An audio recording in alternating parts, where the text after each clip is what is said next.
사도행전 10장 이제 뒷부분에 34절에서 마지막 48절까지 베드로가 복음을 고넬료의 가정에 가서 증거했는데 주의 성령이 강력하게 임하시는 사건을 우리가 볼 수 있습니다. 베드로의 선포한 메시지의 핵심을 몇 가지로 나누어서 정리해 드리고자 합니다. 굉장히 중요한 말씀이 많기 때문에 정리를 해보겠습니다. 첫째로 베드로가 선포한 메시지가 34절에 보면 베드로 자신이 고넬료의 가정에 와서 엄청난 깨달음을 가지게 됐다는 것을 말합니다. 자기는 유대인으로서 유대인 중심의 구원, 그것을 깨달았는데 고넬료의 가정에 와보니까 이방인, 이태리의 백부장, 로마의 백부장인 군인의 가족과 그 주위에 있는 모든 이방인들에게 하나님 이미 예수 그리스도를 믿게 하시고 많은 사람들을 구제하고 기도가 생활화되어 있는 것으로 하나님에게 이미 인정을 받는다는 것에 놀라움을 금할 수가 없었죠. 그래서 베드로가 34절에 이렇게 이야기합니다. 하나님은 사람의 외모를 취하지 아니하시고 각 나라 가운데서 자기를 경외하며 그 다음에 의를 행하는 자를 받으시는도다. 하나님이 이런 이방인들에게도 이렇게 받으시는구나 하는 것을 깨달았다는 거예요. 이건 놀라운 깨달음이죠. 그러니까 하나님의 성령께서 2000년 전에 이방인들에게 복음을 전해야 되겠다는 틀을 깨지 못하는 유대인들의 사고와 모든 율법에 쩔어 있는 이들의 사고방식을 탁 깨기 위하여 예수님의 제자 중에 가장 지도자급에 해당되는 베드로를 고넬료의 가정에 초청하게 해서 현장을 보게 하시고 이방인에 이미 역사하셔서 복음이 증거되어 있는 것을 하나님께서 베드로와 같이 온 유대인들에게 다 같이 알도록, 그러니까 다시는 이렇게 다른 말을 할 수 없도록, 핑계하지 못하도록 하나님께서 하신 사건이 베드로를 고넬료의 가정에 초청한 핵심적인 사건이라고 말할 수 있습니다. 그 다음에 이제 메시지를 쭉 전해갑니다. 예수님의 공적인 사역부터 쭉 메시지를 전하는데 베드로가 전하는 메시지 중에 이 헬라어의 말씀에 해당되는 로고스를 아주 정리를 잘 해가지고 메시지를 전해주고 있습니다. 이 철학적으로 이 로고스는 오래 BC 6세기경부터 막 많은 학자들이 연구하고 뭐 이렇게 인간의 이성과 같다 뭐 이렇다 많은 논란을 가지고 있는데 플라톤도 이 그 로고스에 대한 체계와 정리와 이런 이론들을 많이 해서 나중에 플라톤의 사상을 따라가는 학자들이 상당히 성경에 근접되는 그 이론들을 내놓습니다. 그래서 하나님과 우리 인간과의 관계를 연결하는 제2원인자가 있다. 이 정도까지 그 철학적으로 막 논리를 전개시켜 나갑니다. 그런데 요한이, 예수님의 가장 사랑받는 제자 요한이요, 명쾌하게 딱 로고스를 설명해 버립니다. 요한복음 1장 1절에서 3절에 말씀, 로고스가 태초에 하나님과 함께 계셨고 그 하나님이 그 로고스가 천지 만물을 창조하셨고 그 로고스가 곧 하나님이시다 라고 결론을 딱 내려버려요. 요한복음 1장 1절에서 요한복음 1장 3절의 핵심이 말씀이 바로 로고스입니다. 그죠? 태초에 말씀이 계시나 이 말씀이 하나님과 함께 계셨으니 이 말씀이 곧 하나님이시라. 그래 모든 만물이 이 말씀을 통하지 않으면 창조된 것이 하나도 없다라고 말하잖아요. 보세요. 그러니까 그 로고스가 바로 예수 그리스도라는 거예요.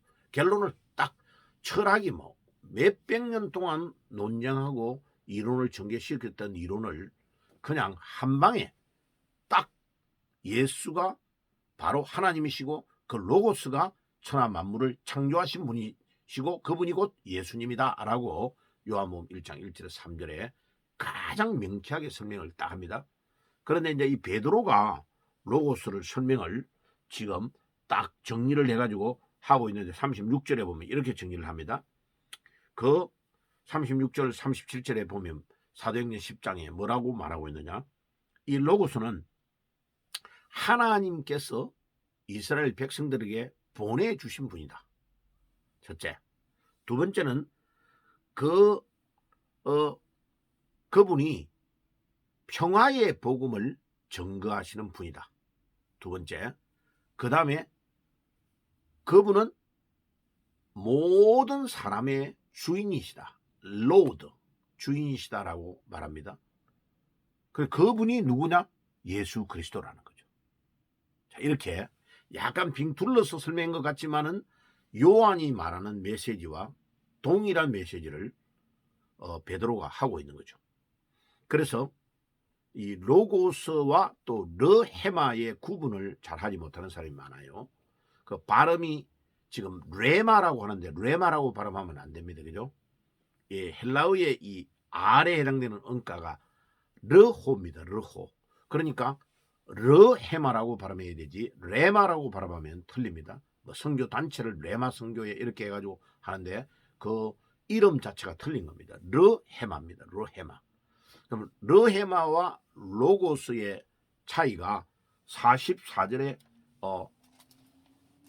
분명히 말씀 정리가 되어 나옵니다. 베드로가 아직 말할 때에 성령이 말씀을 듣는 모든 사람에게 내려오시니 할 때 앞에 베드로가 말하는 것은 르헤마입니다. 그 다음에 말씀을 듣는 모든 그 가족들과 따라왔던 유대인들에게 주의 성령이 강림하신다 할 때에 그때 말씀을 듣는 것은 로고스라고 합니다. 다시 말하면 로고스가 광범위하고 예수 그리스도면 하나하나가 나에게 간정이 되고 내가 체험된 말씀, 내가 순종할 때에 나에게 능력으로 나타나는 말씀이 르헤마입니다. 르헤마. 쉽게 말하면 천사가 마리아에게 처녀가 잉태하여 애를 낳을 것이다. 너가 결혼하기 전인데 너가 처녀인데 아기를 낳을 것이다. 그럴 때에 증거해 주는 메시지가 로고스입니다. 그죠? 그런데 마리아가 아멘 하고 받아들여서 나에게 그것이 그대로 이루어지이다. 제가 순종하겠습니다. 할 때에 그 말씀이 나에게 르헤마로 다가오면 진짜 성령으로 아기가 태어나는 거죠. 그래서 말씀, 로고스를 나의 것으로 순종하고 나아갈 때에 르헤마라고 말하는 겁니다. 그렇게 정리하면 좀 이해가 되고 쉬울 겁니다. 그러니까 로고스의 진부분 집합이 르헤마입니다. 그렇게 정리를 하겠습니다. 자, 그 다음에 계속해서 이제 37절 이후에 보면 이제 38절에 내려가 볼게요. 이렇게 말씀하고 있습니다. 또 나사렛 예수께 하나님이 어떻게 성령과 능력을 기름 붓듯 하셨으며 저가 두루 다니며 선한 일을 행하시고 마귀에게 눌린 모든 자들을 고치시니 이는 하나님이 함께 하심이라. 자, 요 38절의 내용이 예수님이 3년 6개월 동안 행하셨던 공적 사역을 베드로가 딱 정리해가 한 번만에 말하는 겁니다. 그럼 뭐 예수님의 공적 사역은 세 가지로 정리할 수 있습니다. 하나는 선포, 영어로 말하면 proclaim, 천국 복음을 선포하는 거죠. 듣든지 안 듣든지 상관없이 그냥 선포하는 겁니다. 그 다음에 상시하게 천국의 내용을 비유로 풀어주는 것을 티칭이라고 합니다. 그리고 막 모여드는 군중 중에 귀신에게 잡힌 자들을 예수님이 힐링, 치료해주는 사역을 하시죠. 그것을 예수님의 3대 사역, 예수님이 공적 사역의 세 가지 프로클레임, 티칭, 힐링, 이 세 가지를 하셨는데 이 세 가지의 놀라운 것들을 그들이 다 봤다. 그것을 본 정인이 우리다라고 베드로가 지금 38절에 그렇게 말하고 있는 겁니다. 그 다음에 39절에는 이 예수를 십자가에 못 박아 나무에 매달려 죽였다 이거야. 그런데 이 예수를 하나님이 살리셨고 우리는 그것을 본 증인이다 이거야. 그래서 아무한테나 이것을 보여준 게 아니고 예수님의 살아나심을 동거동락하며 같이 봤던 우리들이 에게 주님이 나타나시고 살아난 증거를 보여주셔서 우리가 증인이다. 그리고 우리 예수 믿는 사람은 모두가 다 이 일의 증인입니다. 증인. 그래서 이 살아난 후에 거기에 대해서 동거동락하며 살았던 우리가 거기에 대한 증인이고 42절에 더 중요한 말을 합니다. 이 예수님께서 예수께서 우리에게 명하사 백성에게 전파하시되 하나님이 산자와 죽은 자의 재판장으로 정하신 자가 곧 예수 자기라는 것을 증거하라는 겁니다. 예수님이 그렇게 부탁했다는 거예요. 그러니까 나중에 산자와 죽은 자를 심판하려 올 건데 그때 재림의 왕으로 오실 분이 누구냐? 바로 예수님 자기라는 것을 증거해라 라고 말씀을 듣고 자기가 지금 고넬료의 가정에서 증거하고 있다 이 말이죠. 아주 중요한 말을 정리합니다. 약간 말이 이렇게 빙빙 도는 것 같아도 이 베드로의 메시지는 상당히 중요한 핵심을 증거하고 있습니다. 43절 이분에 대하여 모든 선지자들도 증거하여 누구든지 저를 믿는 자마다 그의 이름을 힘입어 죄사함을 받는다 하는 겁니다. 그런 거 보세요. 우리가 죄사함을 받는 방법이 유일한 방법인데 예수님의 이름을 힘입고 믿는 자들이 죄사함을 받는다는 겁니다. 그래서 철학에서 가장 해결이 안 되는 궁극의 두 가지의 문제가 죄와 죽음의 문제입니다. 그런데 우리 기독교는 죄와 죽음의 문제를 한 방에 정리해버립니다. 그 죄의 문제를 해결하기 위해서 예수님이 자기 자신이 십자가에 매달려 죽으신 우리의 대제사장이시고 그 다음에 죄를 계속 짓도록 하는 사탄과 죄 때문에 죽음이 오는데 그 죽음의 문제를 근본적으로 해결하신 분이 누구냐? 부활하신 왕 되시는 예수님이십니다. 그럼 우리가 예수님의 십자가에 돌아가심과 부활을 믿으면 죄와 죽음의 문제와 사탄의 문제를 완전 해결해 버리는 겁니다. 그래서 우리가 예수님을 꼭 믿어야 되는 겁니다. 예수님을 믿어도 되고 안 믿어도 되는 게 아니고 예수님을 꼭 믿어야 되는 이유가 바로 죄와 죽음의 문제와 사탄의 문제를 해결하는 유일한 길이 예수밖에 없기 때문에 그렇게 믿어야 되는 겁니다. 그래서 그 모든 것들을 다 해결하시고 우리가 방황하고 갈등하는 모든 자들에게 안내하는 길이 되시는 분이 누구냐? 선지자이신 예수님이다. 그래서 그 예수를 그리스도라고 하는 겁니다. 자, 그거를 베드로가 지금 그 예수님이 그리스도라고 선포하고 계속 증거하고 있는 겁니다. 자, 그리고 44절에 이제 베드로가 말씀을 한창 전하고 있는데 주의 성령이 말씀을 듣는 모든 자들에게 강림했다. 아까 이야기했던 것처럼 베드로가 전하는 것은 르헤마라고 표현이 원어가 되어 있습니다. 그 다음에 듣는 말씀 전부 다를 총칭해서 로고스라고 표현하고 있는 겁니다. 베드로는 자기가 보고 듣고 체험하고 만난 그 예수를 자기가 내면화되어 있는 메시지를 전하는 겁니다.